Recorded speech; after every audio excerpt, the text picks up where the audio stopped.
법이 부당하다라고 하는 소송을 제기하고 그것에 대한 피해 구제를 위해서 운동을 굉장히 오랫동안 해오고 있다고 해요.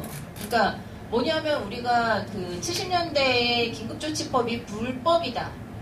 그리고 그 불법성을 추구하고 거기에 대한 피해자들이 다시 재심 청구를 하잖아요. 그런 것과 마찬가지로 식민지 시대의 법 조항에 대해서 우리가 그 지배를 합법이냐 불법이냐라고 하는 것이 그냥 단순한 논쟁거리에 그치는 문제는 아니라는 거죠. 그래서 모든 그 시기의 법적 구조라고 하는 것이 식민지 지배를 위해서 어떠한 구조 위에서 서 있었던가에 대해서 고민을 해야 되고 그 문제에 대해서 문제 제기를 해야 되는 것이고 그런 문제가 상당히 굉장히 깊고 많아요. 포괄적으로. 그런 문제를 인정하기 시작하면 사실 가장 큰 문제는 우리가 끊임없이 35년간 독립운동을 해왔던 것이 불법이 되는 그 단순한 고민들을 사실 식민지 근대화론자들은 못하죠. 더더군다나 이 한일협정의 가장 중심적인 그런 특히나 장면정부 때 이 청구권 협정을 거의 이렇게 확실하게 정리를 했다는 유진호라고 하는 사람조차도 식민지 시대의 법을 합법이라고 전제한 것 속에 접근했기 때문에 사실 우리 한일협정의 사고가 그렇게 제약될 수밖에 없었다고 생각합니다. 방금 말씀하신 그 조금은 부합하죠. 근데 일본인들의 입장에서 이제 보안법이 문제다, 불법이다라고 시각하는 것은 그때는 일본인들의 입장에서는 그거는 불법이 아니었어요.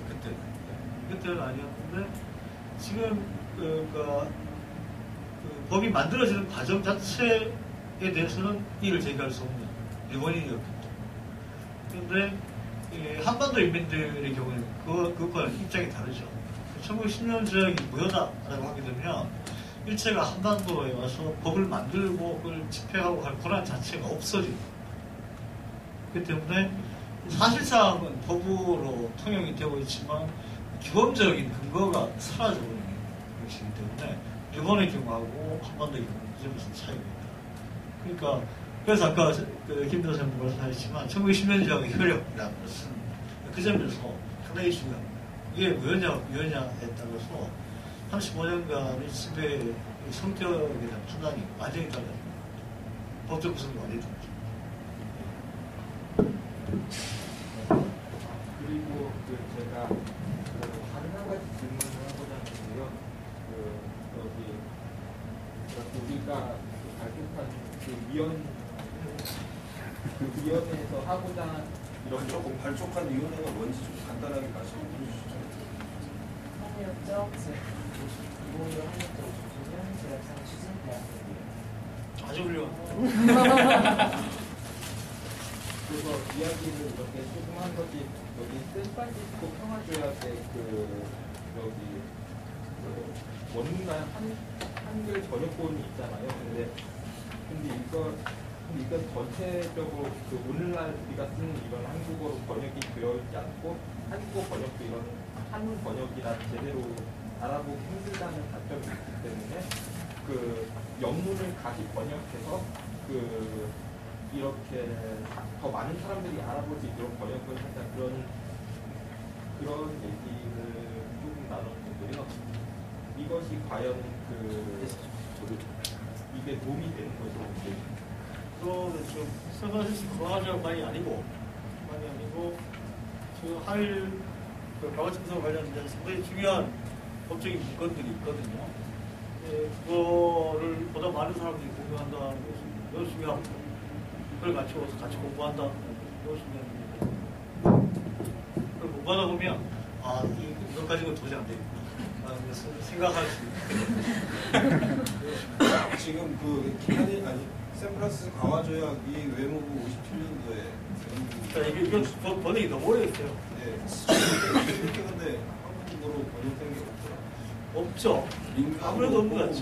학교도 없고 그게 중요한. 아무래도 그래도 조약문이기 때문에 그냥 우리가 그냥 영어 번역이 아니라 감수가 있어요. 법적 규정을 받는 조약문이라서 그 접근은 조심스럽게. 근데 김창호 교수님조차도 왜 번역을 안 하셨어요? 번역을 예 죄송합니다. 이게 학자들이 다 반성해야 되는 그래서 그래서 방금 말씀드린 한일 만화책과 관련된 중요한 문건들은 따로 편집을 해서 낼 까라는데 아직 번역 안 된 것들도 다. 대부분은 다 돼 있는데 이 샌프란시스코 중앙하고 다른 게 또 부속 사실 그런 거 볼까요? 외교부에서 조약을 맺으면 이렇게 조약집으로 묶어서 내니까 약간의 이제 시차는 있지만 내죠. 근데 우리 얼마 전에 이제 FTA 체결하고 나서 외무부가 낸 조약문에 오타가 너무 많다. 번역 오류가 너무 많다. 이거 정식 조약문을 발표했으면 좋고 이런 지적이 있었잖아요. 그러니까 그런 면에서 재검토를 해보겠다 이렇게 접근을 할 수는 있을 것 같아요. 근데 샌프란시스코 조의 경우는 한국어가 원문이 아니거든요. 그렇죠. 한일 기본조약의 경우에는 세계 국어로 처음부터 작성이 됐어요. 한국어, 일본어, 영어. 그리고 이 한국어, 일본 정부 사이에 해석사에 그러니까 논란이 있을 경우에 영어를 원문으로 자체가 조약문에 있어요. 근데 그 경우에는 한국어 문이 원문으로 존재하기 때문에 그것과 다른 식으로 인용을 한다는 것은 불가능하지만 이건 한국어 원문이 없단 말이에요. 그렇기 때문에 굳이 오역이 있는 그 외국어의 번역문을 그대로 따라야 될 이유는 없어요. 적극적으로 한번 하시라는 말씀이시죠. 많이 쓰는 그러니까 지금 일본어 문제는 있거든요. 자, 그런데 이걸 다 번역하는 것이 어떤 의미가 있을까? 생각을 할 필요가 있죠. 왜냐하면 이 중에서 이제 한일 간의 관계에 관련된 거 중요한 것만 번역을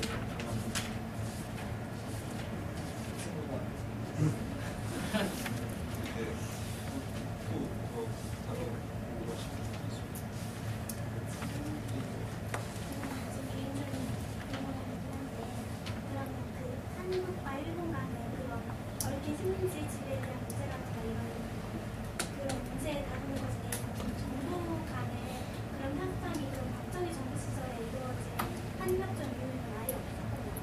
정부 차원에서 공식적으로 이루어진 협정 같은 거. 이게요. 그걸 이해하기 위해서 하나 체크를 해야 될 부분이 있어요. 그게 뭐냐면 1998년에 그 한일 심파트너십 선언이라는 거죠. 김대중 대통령하고 당시 일본의 오부치 총리가 최근에 계신데 거기에 보면 무라야마 나마의 식민 지배에 관한 부분이 그대로 인용이 되어 있어요. 한국인을 대상으로. 무라야마 나마에서는 아시아 인민대회라고 되어 있는데 한국 인민대회라고 되어 있어서 그게 이제 있는데 그게 사실은 그 한국의 일본 문화 개방을 가능하게 하는 그와 같은 거거든요. 그걸 통해서 인적 교육 측면에서 엄청난 진전이 있었죠. 그러니까 그 선언이라는 것은 제가 볼 때는 김대중 대통령이 그 상황에서 일본으로부터 무라야마 나마 수준의 무라야마 나마 수준으로 일본 정부가 한국 정부에 인정했다라는 걸 받아들이고 그 다음에 거기에 대해서 더 이상의 추궁을 한다는 것은 현실적으로 쉽지가 않으니까 한일관계 그리고 그거보다는 한일관계 진전을 위해서 인적 교류가 더 중요하니까 젊은이들 왔다 갔다 하는 게 더 중요하니까 그래서 그걸 합의를 한 것 같아요. 그래서 그런 부분이 조금 있고요.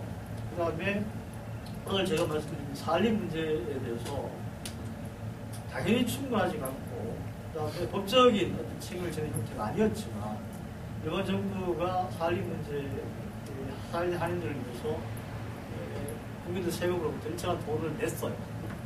산림에 있던 분들이 한국을 영주행할 때 차트로 비행기를 빌리는 돈을 내기도 하고 그 다음에 산림 한인들이 한국에 거주하기 위한 아파트 짓는 비용도 일부 지원하기도 하고 그다음에 원폭 피해자들의 경우에는 물론 일본에서 진행된 소송에서 일본적으로 계속 진행 바람에 그렇게 된 측면이 있지만 원폭 피해자들의 경우에도 일정한 지원이 이루어지고 있는 건 사실입니다. 그러니까 그런 문제들이 65년부터 지금까지 50년이라는 세월이 흘러왔기 때문에 중간에 조금씩 뭔가 이루어진 것들이 있다. 그거는 지금 단계에서 평가를 하고 반영하는 필요가 있죠. 그 다음에 98년 문제적 오브치 공동선언이라는 것을 잘 검토를 해서 거기에서 뭐가 얼마만큼 진전이 있었는가 또 생각해보는 것이 필요합니다. 65년에서 딱 끊고 바로 지금 처음부터 다시 하자 라고 하기에는 50년이라는 세월이다. 그동안에 한일 관계가 전혀 없었던 것이 아니고 상당히 많은 관계가 있었으니까 그걸 반영을 하면서 진짜 진정한 의미에서 미래지향책에 대해서 하려면 약을 확실히 정리를 해야지 미래지향이 여기서 출발을 할 수 있는 것이죠. 그거 없이는 절대 안 됩니다. 미래를 위해서 그렇게 생각해야 돼요. 여러분들을 위해서. 조금만 첨언을 하자면 한일 관계가 딱 이 과거사에 국한해서 한일 관계가 있는 것이 아니라 한국과 일본에서 벌어지는 여러 가지의 정세들이 있잖아요. 특히 70년대만 하더라도 김대중 납치 사건이라고 하는 사건을 통해서 일본의 사회가 한국의 민주화 세력을 처음 이제 각인하게 되고, 그리고 한국 정부는 이제 일본의 시민사회의 반응에 대해서 이제 좀 신경 쓰게 되고, 자신 독재 정부에 대한 비판의 여론들이 더 고조되거나 그것이 오히려 북한을 옹호하는 그런 여론으로 가게 될까봐 계속 신경 쓰게 되고, 이러한 여러 가지 한일 간의 그런 여러 가지 이제 상호작용들이 있었던 그런 것 속에 이 한일 과거사의 문제가 놓여져 있어요. 그렇기 때문에 왜 이게 이렇게 요구를 하는데 해결이 안 되지? 라고 하면 언젠가는 북한의 요인이 등장을 하고, 그리고 이게 왜 4.16 문제 돌려보내고 일본에서는 여기에 거주만 안 하고 한국으로 바로 간다면 내가 협상을 해주겠다라고 하는 전형적인 태도를 보임에도 불구하고 왜 4.16 동포들이 90년대에 와서야 귀국을 하게 되었을까를 보면 소련과의 관계가 거기에 등장합니다. 냉전이 놓여져 있고, 그리고 남북의 분단에 놓여져 있고, 거기에 이제 한일 간의 문제가 있기 때문에 굉장히 여러 가지의 그 상식작용 속에서 이 피해자의 목소리들이 물려져 온 과정이 65년부터 어떻게 보면 90년까지 계속 지속이 됐다고 볼 수가 있고요.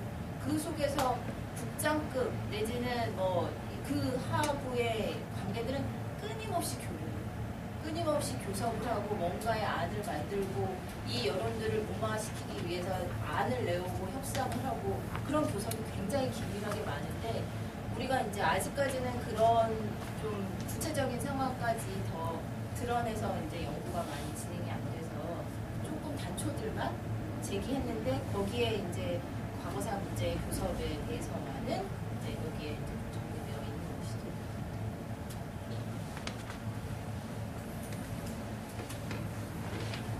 독도 문제에 대해서 나온 것 같은데, 독도나 간도 지역 문제에 대해서 간도는 좀 달랐거든요. 잘 몰라서. 제가 알기로 1905년에 처음에 우리나라에 교육적 일사조약을 맺을 때 교육의 수결이 없었다고 하고, 그 이후에 간도해변이 1908년인가 9년에 되었다고 알고 있는데, 남만주 철도 부설권을 주고 이제 따왔잖아요. 그게 불법이라면은 지금 간도가 여전히 중국은 그게 조만강이라고 우리는 토문강이라고 얘기를 하고 있는데, 그 부분이 학계에서 좀 정리가 안 됩니다.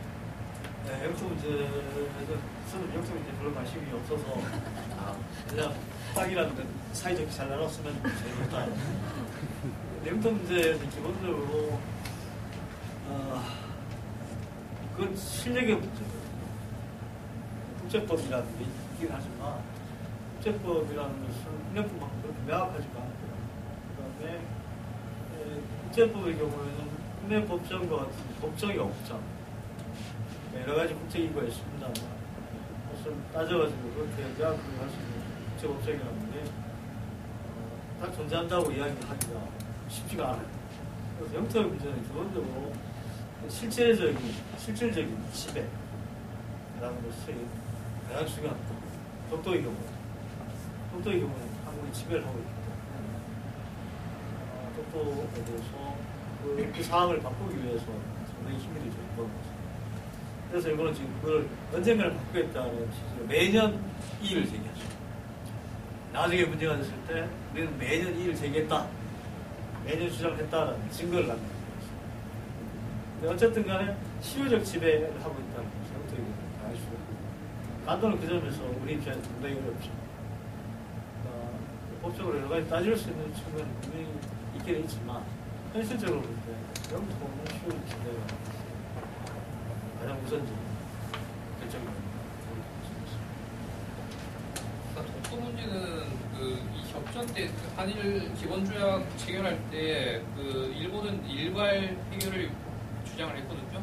그런데 결국은 그거 타협을 못 해가지고 이 부분에 독도 문제에 대해서는 나중에 이야기한다라고만 합의를 하고 기본조약을 맺었어요. 그러니까 결국은 이 영토 문제에 대해서는 일본은 계속 앞으로도 국회 승인을 받을 때도 앞으로 계속 협상을 해나가겠다라는 주장만 하고 있는다고 하고 한국은 영토 문제는 없다는 입장이니까 그래서 그 부분을 실효 지배를 하면서 계속 넘어가고 있는 것이고 그래서 일본은 계속 65년 이후 계속 해결을 해야 하는 문제인데 조용히 묻혀 있었으면 좋겠다라는 게 대부분 정치인이 생각이었고 그것을 보수 쪽이랑 너무 한국이 과하게 좀 자극을 한 부분도 있고요.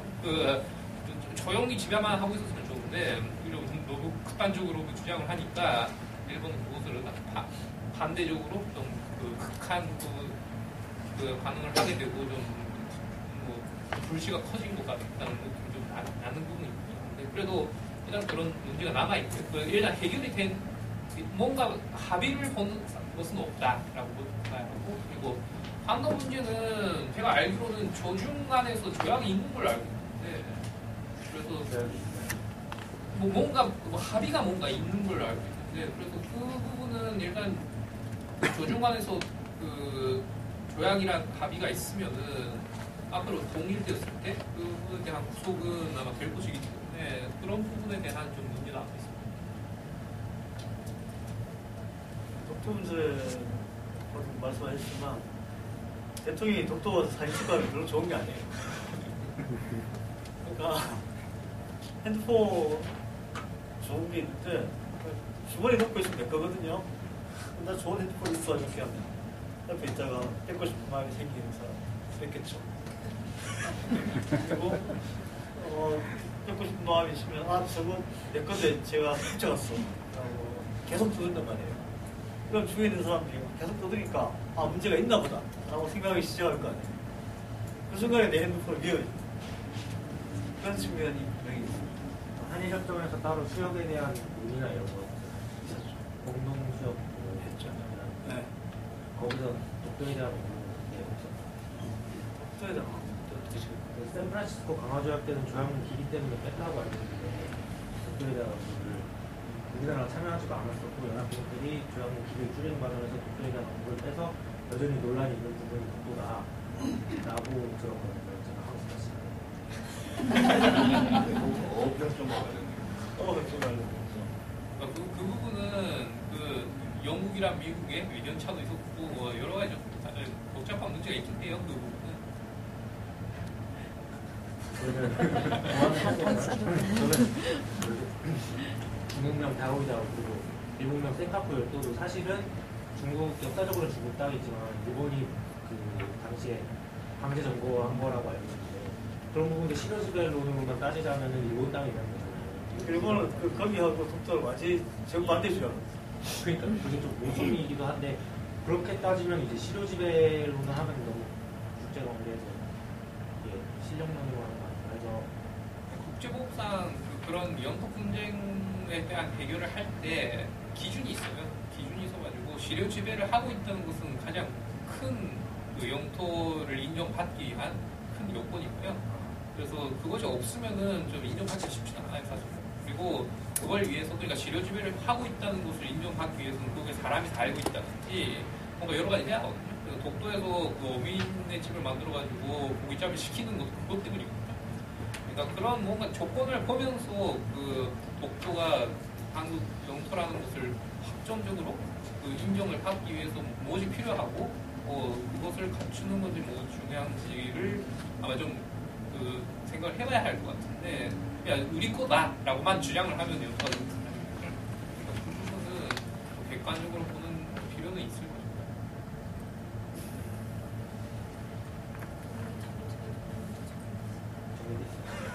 거죠.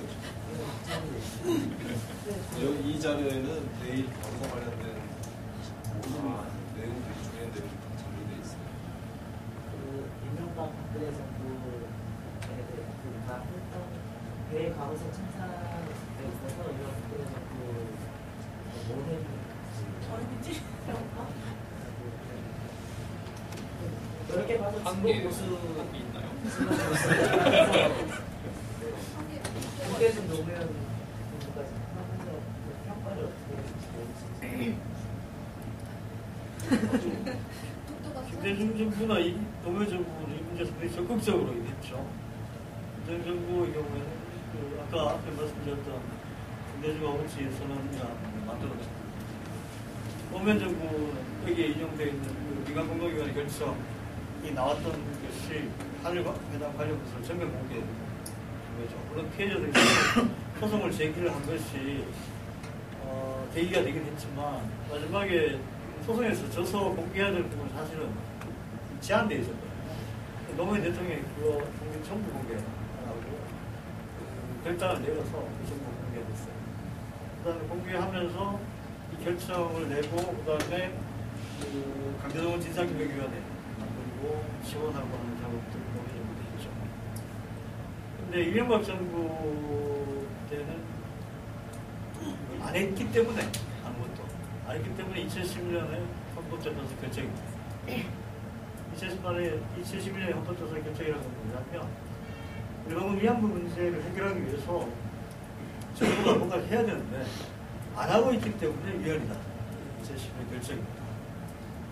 그 결정이 나오는데 결정적인 역할을 했던 게 뭐냐면 그 제가 헌법재판소 대법정에서 참고에 증인하면서 지원하면서 내놨거든요. 외교부 문서 현재 제출된 외교부 문건 중에 어떤 게 있냐면 2008년 이후에 외교 문제에 있어서 아무런 문제도 제기하지 않았습니다. 스스로 그래가지고 스스로 자백한 거예요. 그러니까 2008년 이후는 아무것도 안 돼요. 2008년이라는 게 이명박 정부 출범한 거죠. 그때 이건 아무것도 안 돼요. 그래서 헌재 결정이 나오니까 이 사람이 갑자기 위안부 문제 해결하라고 그러니까 독도를 가버렸어요. 그게 일본을 엄청나게 잘했죠. 그 다음에 제가 총리 만나서 회담하면서 위안부 문제를 40분을 이야기했다. 그걸 대서 특필인데 그것도 잘한 게 아니에요. 그러니까 이 한일 관계 역사 부분에 대해서 인식이 매우 천박했다. 드러내 보이는 거죠. 박근혜 정부는 박근혜 정부 외교부는 헌재 결정을 충실히 이행하기 위해서 계속해서 국장법 회의만 하고 있는데, 근데 박근혜 정부도 한일 관계에 대해서 큰 어떤 틀을 가지고 있느냐, 이슈를 가지고 있느냐, 그건 전혀 안 보입니다. 이거 한일 관계는 단순히 현실에서 벌어지는 외교 문제만이 아니고 아주 긴 역사적 배경이 있고 오늘 제가 발표했던 이런 복잡한 도적인 문제가 있기 때문에 종합적으로 볼 수 있는 시야가 있어야 돼요. 근데 이명박 정부나 박근혜 정부가 그것을 가지고 있었다고 전혀 생각하지 않고 거기에 대해서 김대중 대통령이 했던 일에 대해서는 저는 그 당시에 비판하고 그걸 쓰기 있었는데 김대중이라는 사람은 그걸 가지고 있었어요. 65년에 한일 총회, 한일 조약 체결하는 과정에서 한국 국회에서 시민을 할 때 회의록이 남아있는데 그때 김대중 의원의 발언입니다. 국회의원. 그 사람의 발언이 제일 좋아요. 그걸 본다면 김대중 대통령은 한일 관계에 대해서 모적인 문제까지 포함해서 상당히 식견을 가지고 있었고 나름대로 그 생각에서 동료선에 합의를 준 게 아닌가. 당시 한국은 IMF 때였잖아요. 그런 사람도 있었기 때문에 그런 선택을 했을 것이다 라고 생각을 했죠. 이해는 된다. 찬성은 안 했죠. 근데 이명박 정부나 박근혜 정부는 이해가 안 돼요. 그냥 아무것도 안 가지고 있는 것 같아요. 진보가 재집권을 해도 이게 큰 틀이 있을까요? 그것은 뭐 그렇게 간단하게 처리할 문제는 아니고요. 진보든 보수든 그 문제가 아니죠. 진보이기 때문에 가지고 있어 보수이기 때문에 안 가지고 있다는 것이 아니고 보수라고 해도 당연히 가질 수 있는 거죠. 보수라고 해서 당연히 가질 수 있는 게 아니고 가져야 되는 거죠. 대통령을 하려면. 대통령을 하려면 한일관계에 대해서 큰 틀에서 볼 수 있는 걸 가지고 있어야죠. 그걸 가지고 있지 못한 사람이 대통령한테 충분히 부과한 거예요. 근데 이거를 정치적인 문제로 한국 통과를 주기 위해서 같이 목소리를 낼 수 있는 아마 오늘 국회 차원에서도 뭔가를 하려고 지금 생각을 하고 있겠죠. 국회에서 결의 같은 것을 도출하는 것이 가능한 특별합니다. 시민들과 원래 아무래도 50주년이기 때문에 정권협정에 대한 종합적 평가가 각계에서 이루어졌는데 국회 차원에서 당연히 나올 것이고 국회 결의를 좀 잘 만들어내는 것도 해야 될 일 중에 하나가 아닌가 싶은 생각이 듭니다. 사실 특별법처럼 교류대 보다 제출을 해야 되는데 그런 게 또 저는 사실 생각보다 다른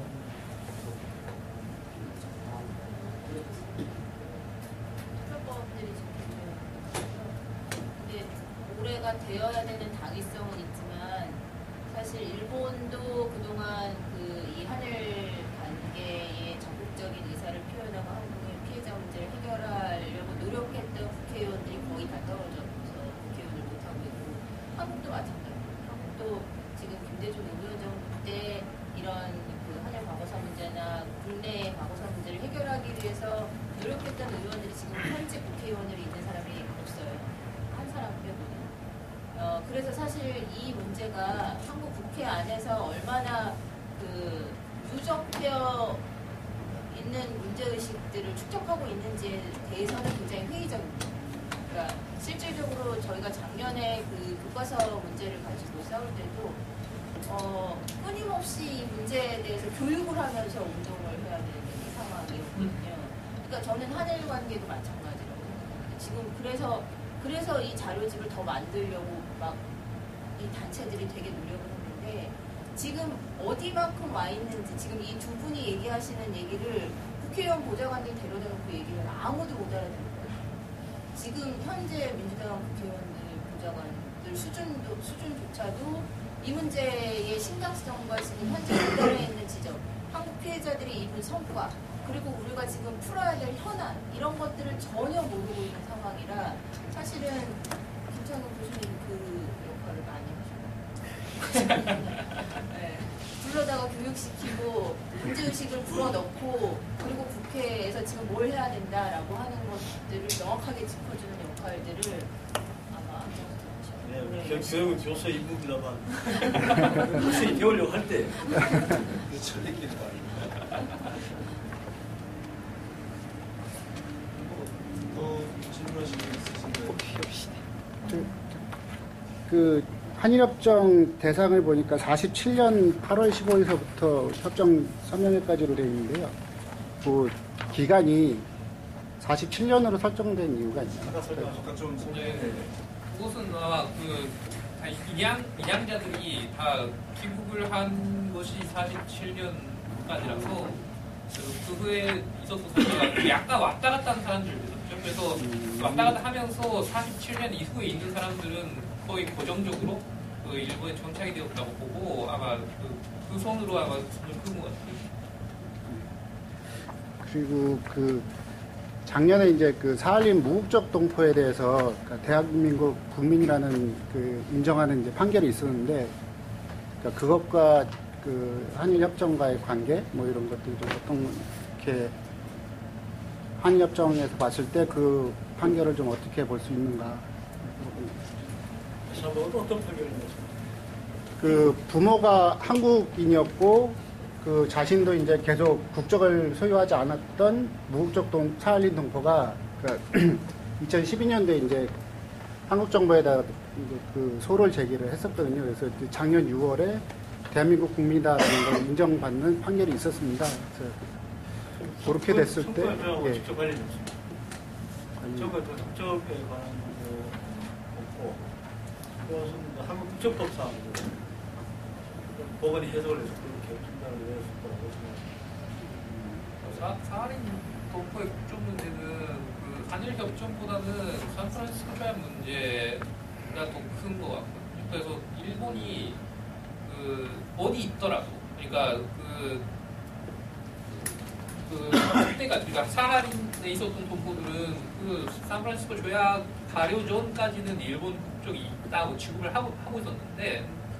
그 갑자기 그것을 일본도 한국도 그 아무 지력적인 그런 그 영향을 줄 수가 없는 지역에 있는 사람을 그냥 국적만 없어졌다라고만 그 취급을 하고 아무것도 안 해줬다라는 게 가장 핵심적인 문제죠. 그 만일 그 땅과 함께 사람도 돌려줘야 한다면 그러면 최소한 일본은 자기가 데려가고 사할린에 공류가 되게 된 사람을 자기 책임으로 그 일본까지는 데려오고 한국에 보내준다든지 최소한 포기까지도 해야 했던 거죠. 근데 그것을 안 하고 이제는 자기 국민이 아니게 됐다고 우리는 해석을 하니까 그 더 이상 이 사람들을 그 데려올 책임도 없고 권한도 없다고만 피했다는 게 가장 핵심적인 문제고 그 샌프란시스코 조약으로 그쪽을 상실시켰다는 조치가 가장 부당했다는 것을 산진적으로 보여주는 것이라고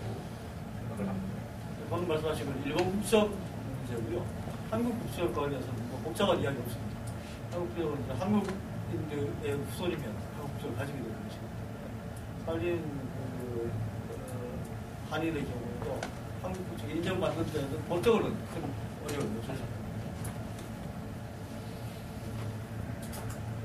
또